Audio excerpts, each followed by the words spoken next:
ഇപ്പോഴും ആശുപത്രിയിൽ ICUവിൽ കഴിയുന്ന 2 കുഞ്ഞുങ്ങൾ അവരിപ്പോഴും അപകടനില തരണം ചെയ്തിട്ടില്ല. അതിൽ 2 പേരും ഇപ്പോൾ വെന്റിലേറ്ററിലാണ്. അതിൽ ഒരാളുടെ നില അതീവ ഗുരുതരവുമാണ്. നാടിനെ നടുക്കിയ എങ്ങനെയാണ് സംഭവിച്ചത് എന്ന് ഒന്ന് നോക്കിയിട്ട് വരാം. ഇന്നലെ രാത്രി 9:20 കൂടിയാണ് സംഭവം നടക്കുന്നത്. ആലപ്പുഴയിൽ നിന്ന് കളർക്കോട് നിന്നും ആലപ്പുഴയ്ക്ക് പോയ ടവേര എന്ന കാറിലാണ് ഈ കാറും ബസ്സും കൂടി നടന്നത്. നമുക്ക് ആ ദൃശ്യങ്ങളൊന്ന് കണ്ടുവരാം. ആ ദൃശ്യങ്ങൾ പ്രേക്ഷകർക്ക് ഇതിനകം തന്നെ നിരവധി പ്രേക്ഷകർ കണ്ടിട്ടുണ്ടാവും. എങ്കിലും ഒരിക്കൽ കൂടി ദൃശ്യങ്ങളൊന്ന് കണ്ടുവരാം. ഇന്നലെ രാത്രിയിൽ നടന്നത് ബസ് വരുന്നതും വളരെ സാവധാനം നമ്മളത് നോക്കിയാൽ മനസ്സിലാവും.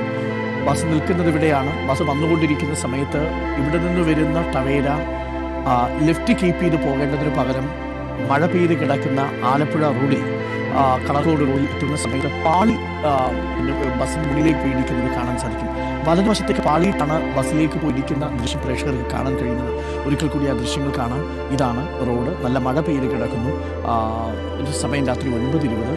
ലെഫ്റ്റിലേക്ക് പോകേണ്ട ടവേര റൈറ്റ് സൈഡിലൂടെ വരുന്ന ഗുരുവായൂർ കായംകുളം ഫാസ്റ്റ് പാസഞ്ചർ ബസ്സിൻ്റെ മുൻപിലേക്ക് ഇടിച്ചു കയറുകയാണ്. ഇടത്തെ സൈഡ് ഡ്രൈവർക്ക് ബ്രേക്ക് ചെയ്യാൻ കഴിയുന്നതിനും മുൻപ് തന്നെ ബസ്സിലേക്ക് വന്ന് ഇടിച്ചു കയറുകയാണ്. പ്രേക്ഷകർക്ക് കാണാം. ആ ഇടിക്കുന്ന സമയത്ത് ബസ് ലെഫ്റ്റിലേക്ക് ഇടിയുടെ ആഘാതത്തിൽ മാറുന്നുണ്ട്. തൽക്ഷണം തന്നെ 3 പേർ അവിടെ വെച്ച് മരണപ്പെട്ടു എന്നാണ് നമുക്ക് ലഭിക്കുന്ന വിവരം. ബാക്കിയുള്ളവരെ വെട്ടിപ്പൊളിച്ച് ഡോറുകളെല്ലാം വെട്ടിപ്പൊളിച്ച് ആശുപത്രിയിൽ എത്തിക്കുകയായിരുന്നു. 7 പേർ സഞ്ചരിക്കേണ്ട ടവേരയിൽ 11 പേരാണ് സഞ്ചരിച്ചത് എന്നാണ് ലഭിക്കാൻ കഴിയുന്നത്. ഓവർലോഡും പഴക്കമുള്ള വണ്ടിയും ഒപ്പം കാഴ്ച മറഞ്ഞതുമെല്ലാം അപകടത്തിന് കാരണമായിട്ടുണ്ടാവാം. ഡ്രൈവിംഗ് സീറ്റിലുണ്ടായിരുന്ന ഡ്രൈവർക്കാവട്ടെ വലിയ പരിചയമുണ്ടായിരുന്നില്ല. കഷ്ടിച്ച് 5 മാസമേ ആയുള്ളൂ ആ വാഹനം ഓടിച്ച വിദ്യാർത്ഥിക്ക് ലൈസൻസ് കിട്ടിയിട്ട് പോലും. അപ്പോൾ ഒരു ഡ്രൈവർ എന്ന നിലയിലുള്ള പരിചയസമ്പന്നതയുടെ കുറവ്, മഴ പെയ്ത് കിടന്നതുകൊണ്ട് സംഭവിച്ച കാഴ്ചക്കുറവ്, ഒപ്പം വാഹനം അല്പം വേഗതയിലായിരുന്നു. അമിത വേഗതയിലായിരുന്നില്ല എങ്കിൽ പോലും മഴ സമയത്ത് ബ്രേക്ക് ചെയ്താൽ സ്കിഡ് ആവുന്ന തരത്തിലുള്ള വേഗതയുണ്ടായിരുന്നു. വാഹനത്തിന് ആൻറ്റി ബ്രേക്ക് ലോക്കിംഗ് സിസ്റ്റം ഇല്ലാതിരുന്നൊരു സാഹചര്യം. 14 വർഷം പഴക്കമുള്ള വാഹനം, 7 പേർ കയറേണ്ട വാഹനത്തിൽ 11 പേർ അമിത ലോഡുമായി പോയത്. ഇതെല്ലാം അപകടത്തിനുള്ള കാരണമായി എന്നാണ് RTO അടക്കം സാക്ഷ്യപ്പെടുത്തിയിരിക്കുന്നത്. അപകടത്തിൻ്റെ ഒരു രേഖാചിത്രം കൂടി നമ്മൾ ഒന്ന് നോക്കുകയാണെങ്കിൽ പ്രേക്ഷകർക്ക് ഈ റോഡ് പരിചയമാണ്. ആലപ്പുഴയിൽ നിന്ന് തിരുവനന്തപുരത്തേക്ക് പോകുന്ന നാഷണൽ ഹൈവേ. വണ്ടാനം മെഡിക്കൽ കോളേജിൽ നിന്നും ഹോസ്റ്റലിൽ നിന്നും രാത്രി ബസ് കഴിഞ്ഞ് 9 മണിക്ക് ശേഷം ഇവർ റെൻ്റേ കാർ എന്നാണ് നമ്മൾ അറിഞ്ഞത്. പക്ഷേ പിന്നീട് ഒരു സുഹൃത്തിൻ്റെ കാർ വാങ്ങിയാണ് പോകുന്നത് എന്നാണ് ഇപ്പോൾ ഏറ്റവും ഒടുവിൽ നമുക്കറിയാൻ സാധിക്കുന്നത്. ടവേര കാർ വരുന്നു.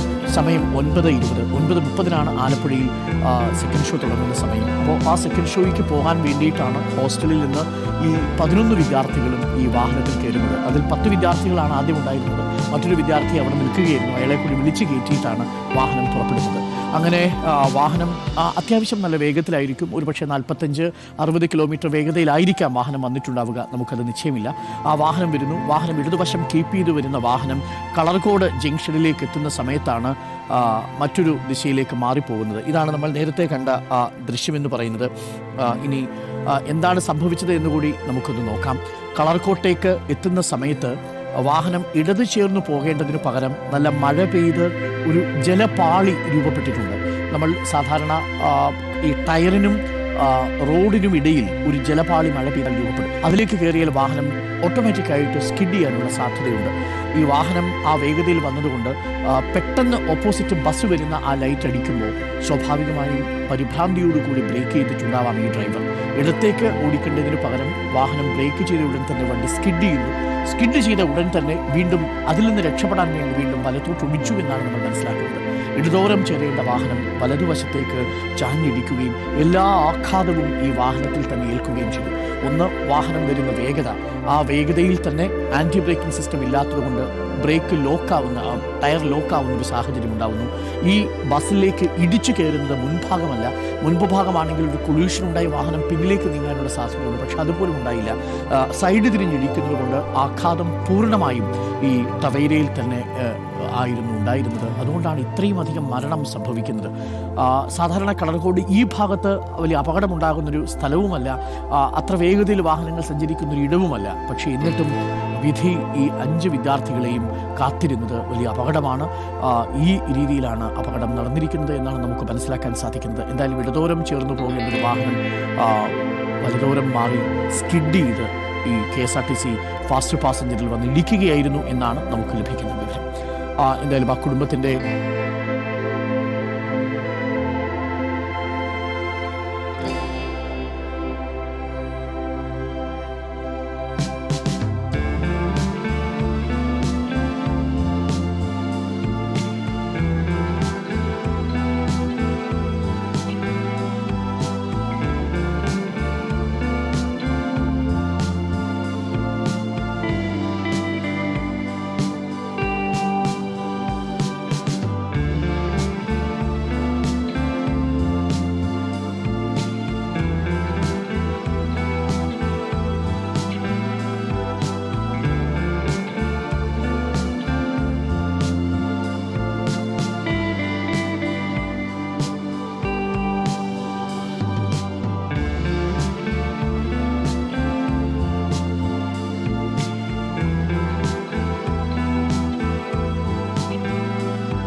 മഴയുള്ളപ്പോൾ വാഹനമോടിക്കുമ്പോൾ ഒരുപാട് കാര്യങ്ങൾ ശ്രദ്ധിക്കണമെന്ന് ഓർമ്മപ്പെടുത്തുകയാണ് ഈ അപകടം.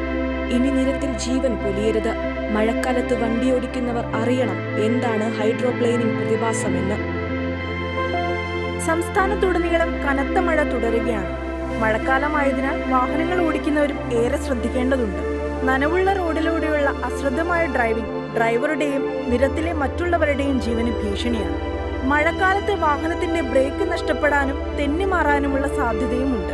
ഇങ്ങനെ റോഡിൽ വാഹനം തെന്നിമാറുന്ന പ്രതിഭാസമാണ് ഹൈഡ്രോപ്ലെയിനിംഗ് അഥവാ ജലപാളി പ്രവർത്തനം. റോഡിനും ടയറിനുമിടയിൽ ഘർഷണം നഷ്ടപ്പെട്ട് നിയന്ത്രിക്കാനാകാതെ വാഹനം തെന്നിമാറുന്നതാണ് ഹൈഡ്രോപ്ലെയിനിംഗ് അല്ലെങ്കിൽ അക്വാപ്ലെയിനിംഗ്. ടയർ ട്രെഡ് അഥവാ വെയർ ആൻഡ് ടിയർ ഇൻഡിക്കേറ്റിംഗ് ലൈനുകൾ കുറവുണ്ടാകുമ്പോഴാണ് ഹൈഡ്രോപ്ലെയിനിംഗ് ഉണ്ടാകുന്നത്. മിനുസമുള്ള റോഡിൽ ജലത്തിന്റെ അളവ് കൂടുമ്പോൾ വേഗതയിൽ സഞ്ചരിക്കുന്ന വാഹനങ്ങളുടെ ടയർ പമ്പിംഗ് എഫക്റ്റ് റോഡിനും ടയറിനുമിടയിൽ വെള്ളത്തിന്റെ ഒരു പാളി രൂപപ്പെടുത്തുന്നു. ഇത് വാഹനത്തിന്റെ ടയർ മുന്നിലേക്കും പിന്നിലേക്കും തെന്നിമാറാൻ കാരണമാകുകയും ചെയ്യുന്നു. ഏതാനും ചില നിമിഷ നേരത്തേക്കുള്ള ഈ ഹൈഡ്രോപ്ലെയിനിംഗ് ഡ്രൈവറുടെ സകല ആത്മവിശ്വാസവും നഷ്ടപ്പെടുത്താനും ഡ്രൈവർക്ക് വാഹനത്തിന് മേലുള്ള നിയന്ത്രണം ആകെ നഷ്ടപ്പെട്ടു പോകാനും കാരണമാകുന്നു. അതിനാൽ തന്നെ ഈ തെന്നിമാറൽ മഴക്കാലത്ത് ഡ്രൈവർമാരുടെ പേടി സ്വപ്നം തന്നെയാണ്. ഹൈഡ്രോപ്ലെയിനിംഗ് എന്തുകൊണ്ടുണ്ടാകുന്നുവെന്ന് നോക്കാം. അമിത വേഗതയാണ് ഹൈഡ്രോപ്ലെയിനിങ്ങിന് കാരണമാകുന്നത്. വെള്ളത്തിന്റെ അളവ് കൂടുതലുള്ള റോഡുകളിൽ വേഗത കുറയ്ക്കണം. കൂടാതെ ടയറുകൾ കൃത്യമായ അളവിൽ മാത്രമേ കാറ്റുണ്ടാകാൻ പാടുള്ളൂ. എയർ പ്രഷർ കൂടിയാലും ഹൈഡ്രോപ്ലെയിനിംഗ് സാധ്യതയുണ്ട്. ടയറിന്റെ റോഡുമായി കോണ്ടാക്റ്റിൽ വരുന്ന ഭാഗം അഥവാ ടയർ ട്രെഡിന്റെ ഡെപ്ത് കുറയുന്നതും ഹൈഡ്രോപ്ലെയിനിങ്ങിന്റെ സാധ്യത വർദ്ധിപ്പിക്കും. വാഹനത്തിന്റെ ടയറുകൾക്ക് പഴക്കം വർദ്ധിക്കും തോറും അപകട സാധ്യത കൂടും. അമിത വേഗതയിൽ പോകുക, മറ്റു വാഹനങ്ങൾക്ക് കടന്നു പോകാൻ ഇടം കൊടുക്കാതിരിക്കുക, രണ്ടോ അതിലധികമോ വാഹനങ്ങളിലായി ഒരു ഗ്രൂപ്പായി സഞ്ചരിച്ച് ഒരുമിച്ച് നീങ്ങുക മുതലായവ അപകടം ക്ഷണിച്ചു വരും. നമുക്ക് മുൻപ് സഞ്ചരിക്കുന്ന വാഹനങ്ങളെ നിരീക്ഷിക്കുന്നത് വഴി റോഡിന്റെ അവസ്ഥയും മഴയുടെ തീവ്രതയും ഒരു പരിധിവരെ മനസ്സിലാക്കാനും സാധിക്കും. നിർഭാഗ്യവശാൽ ഹൈഡ്രോപ്ലെയിനിംഗ് സംഭവിച്ചാൽ പതറരുത്. വാഹനത്തിന്റെ നിയന്ത്രണം നഷ്ടപ്പെട്ടാൽ ആക്സിലേറ്റർ ഉടൻ പിൻവലിക്കണം. സഡൻ ബ്രേക്ക്, സ്റ്റിയറിംഗ് വെട്ടിത്തിരിക്കൽ എന്നിവ ഒഴിവാക്കുക. വാഹനത്തിന്റെ വേഗത നിയന്ത്രിക്കാൻ കഴിയുമെന്ന് ബോധ്യപ്പെട്ടാൽ പതുക്കെ ഇടവേളകളിട്ട് ബ്രേക്ക് ചെയ്ത് വാഹനം നിർത്താൻ കഴിയും.